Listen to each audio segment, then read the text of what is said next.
2017 আগস্টে রাখাইন রাজ্যে রোহিঙ্গাদের ওপর চড়াও হয় মিয়ানমারের জান্তা বাহিনী। হত্যা, ধর্ষণ ও অগ্নিসংযোগের মুখে প্রায় 7 লাখ রোহিঙ্গা পালিয়ে আসে প্রতিবেশী বাংলাদেশে। যদিও বাংলাদেশ সরকারের হিসেবে এই সংখ্যা 10 লাখেরও বেশি।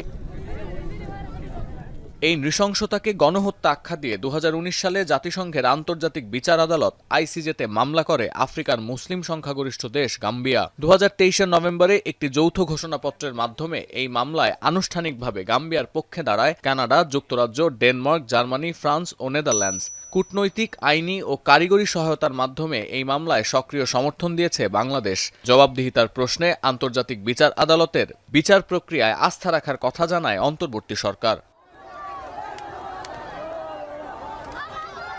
মামলা দায়েরের পর জাতিসংঘের স্বাধীন তদন্ত কমিটি তাদের প্রতিবেদনে জানায়, বেসামরিক স্থাপনায় আগুন দিয়ে বোমা ফেলে বহু মানুষ ও সশস্ত্র যোদ্ধাকে আটক করে গণহত্যা চালিয়েছে জান্তা। ওই বছর প্রাথমিক শুনানিতে গাম্বিয়ার দায়ের করা গণহত্যা মামলাকে অসম্পূর্ণ এবং বিভ্রান্তিকর বলে উল্লেখ করেন তৎকালীন রাষ্ট্রপ্রধান অং সান সুচি। প্রায় 6 বছর পর এই মামলার পূর্ণাঙ্গ শুনানি চলবে আগামী 3 সপ্তাহ পর্যন্ত।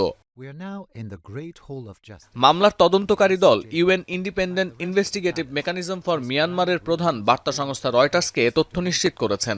আরও জানানো হয়েছে, গণহত্যা কিভাবে প্রমাণ করা যায়, কিভাবে মানবাধিকার লঙ্ঘনের প্রতিকার করা যায় তার গুরুত্বপূর্ণ নজির স্থাপন করবে এই মামলা।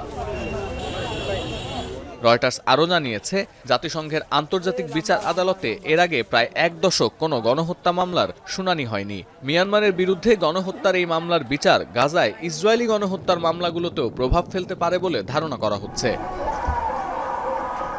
সতীর্থ কর্মকার, এখন বিশ্ব। সানবিট সব দিবে সামাল। সানবিট ম্যাজিক প্রেস ডিশওয়াশিং এর মাথা ঘোরানো সলিউশন।